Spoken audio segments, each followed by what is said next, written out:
ओम शांति। आज सुनते हैं 15 फरवरी 83 के अव्यक्त बाप दादा के मधुर संदेश। आज वास्तव में बाबा के बच्चे मधुबन में खास 3 प्रकार के बच्चे आए हुए हैं। लगता है ये कोई नेशनल कॉन्फ्रेंस के टाइम की मुरली है। बाप दादा का आवाहन किया गया तो उस टाइम पे वीआईपी भी आए हुए हैं, प्रेस वाले भी आए हुए हैं और बाबा के नूरे रत्न तो आए ही हुए हैं, वारिस बच्चे। तो गुलजार दादी बाप दादा के पास गई और उन सब के लिए मैसेज लाई, संदेश लाई, जिसको एक अव्यक्त मुरलियों में ही शामिल कर दिया गया। तो आज का अव्यक्त बाप दादा का मधुर संदेश इस अव्यक्त मुरली के माध्यम से सुनते हैं। सदा की रीति प्रमाण। आज जैसे ही मैं वतन में पहुंची तो बाप दादा बहुत मीठी नज़र से दृष्टि द्वारा सर्व बच्चों को याद प्यार दे रहे थे।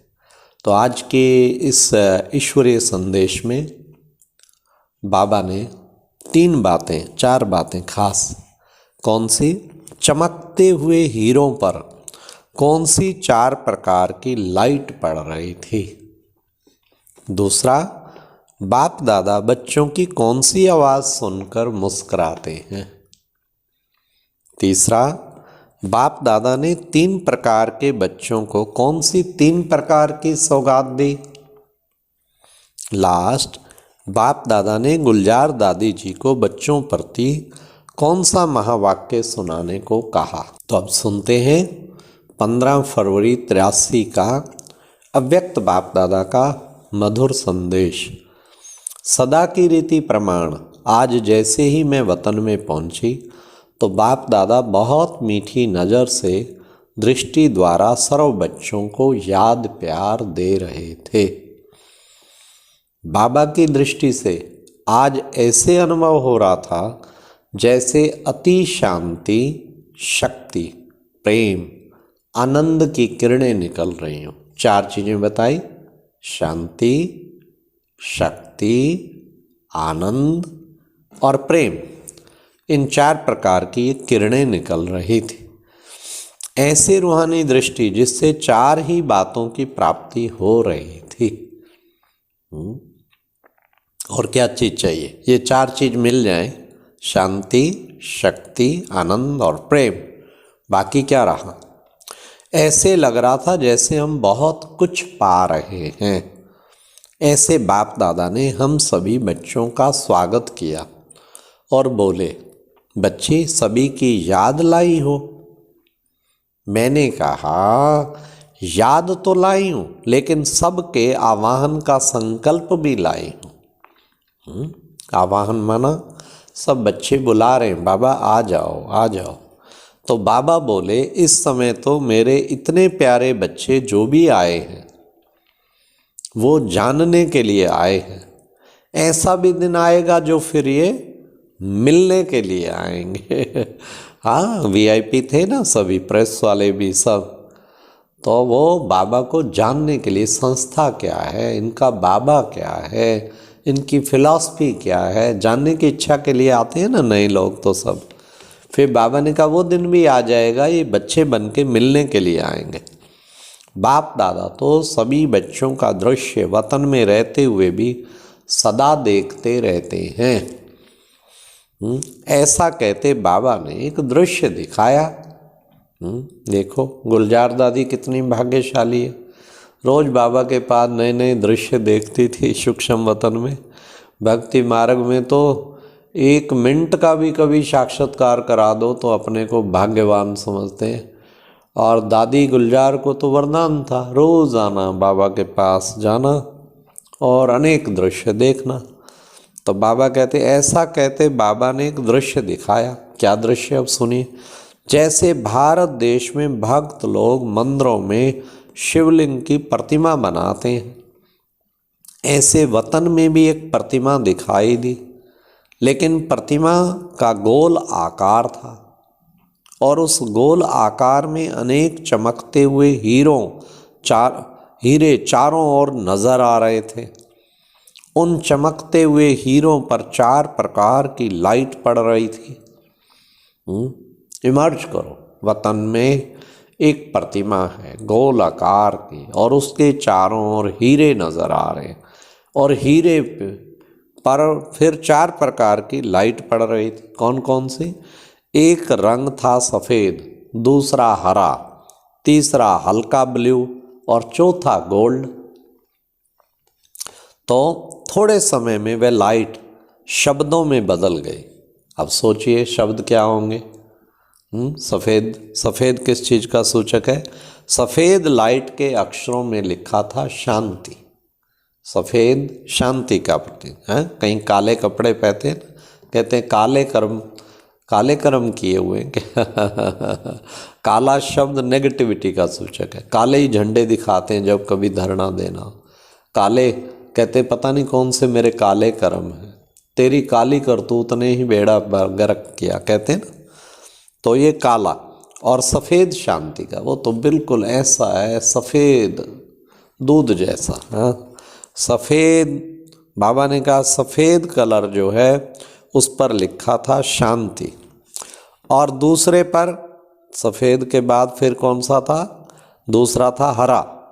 तो दूसरे पर उमंग, कहते हैं ना एवरग्रीन, ये तो हमेशा एवरग्रीन रहता है, मतलब उमंग उत्साह में रहता है। और तीसरा कलर फिर क्या था? हल्का ब्लू। उसको बाबा ने कहा तीसरे पर उत्साह। और चौथा फिर था गोल्ड। गोल्ड पे थी चौथी लाइट से सेवा। मतलब कि सेवा करेंगे तो गोल्डन दुनिया में जाएंगे ना। तो बाबा बोले सभी बच्चों ने बहुत ही उमंग उत्साह शांति के संकल्प द्वारा विश्व की सेवा की। सब देश विदेश भारत के सब ने खूब सेवा की। सबको माउंट आबू लेके पहुंचाना में कितनी सेवा की। एक एक आत्मा संगठित रूप में देखो तो कितनी चमक रही है। फिर बाबा ने कहा मेरे बच्चे मुझे यथाशक्ति जान पाए हैं, फिर भी हैं तो मेरे ही बच्चे ना। ये देखो बाबा की कितना रहम का गुण। चाहे वो क्रिश्चियन है, चाहे वो मुस्लिम है, चाहे वो वो हैं इब्राहिम वाले हैं, बौद्धि हैं, सब बाबा कहते हैं तो मेरे ही बच्चे ना। मेरे सभी मीठे मीठे बच्चों को याद प्यार देना। जो भी बच्चे आए हैं सबके मुख से यह आवाज़ तो निकलती है, कौन सी? कि हम अपने घर में आए हैं। बाप दादा बच्चों की आवाज़ सुनकर मुस्कुराते हैं। मधुबन में जैसे जाओ लिखा होता है ना, बाप का घर सो आपका घर, आपके घर में आपका स्वागत है। तो बाबा कहते हैं कि बच्चे, तो बाबा आवाज़ सुन के तुम्हारे बच्चों की मुस्कुराते हैं।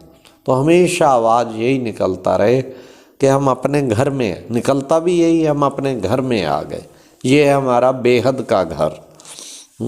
जब बच्चे घर में आए हैं तो पूरा अधिकार लेने आए हैं या थोड़ा सा? कितने भाग्यशाली, हमारा घर कितना बड़ा है मधुबन। देखो ऊपर शांति, नीचे शांतिवन, ऊपर मधुबन, फिर ज्ञान सरोवर, फिर ग्लोबल हॉस्पिटल, तो ये कितना बड़ा ट्रॉमा, फिर संगम म्यूज़ियम, वो बहुत सेवा करता है। जितने टूरिस्ट आते हैं उन सब की सेवा होती। तो रोजाना बुद्धि द्वारा इन सब स्थानों पे मधुबन के चक्कर जरूर लगाना चाहिए। थोड़ी थोड़ी देर के लिए भी लगाएं।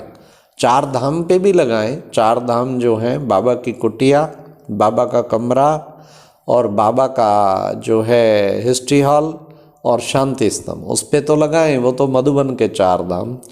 परंतु ये सारे स्थान बेहद के स्थान जो बने हैं, चाहे पांडव भवन, चाहे ज्ञान सरोवर, चाहे शांतिवन, चाहे ग्लोबल हॉस्पिटल और चाहे म्यूज़ियम, इन सब स्थानों पे भी हमें चक्कर लगाना चाहिए। और अभी तो और बनते जा रहे हैं। हाँ, सोना मान सरोवर बन गया है, इधर आनंद सरोवर बन गया है, फिर आप देखो तपोवन बनता जा रहा है। तो बाबा कहते मधुबन में जाना समझो बेहद में बुद्धि जाना।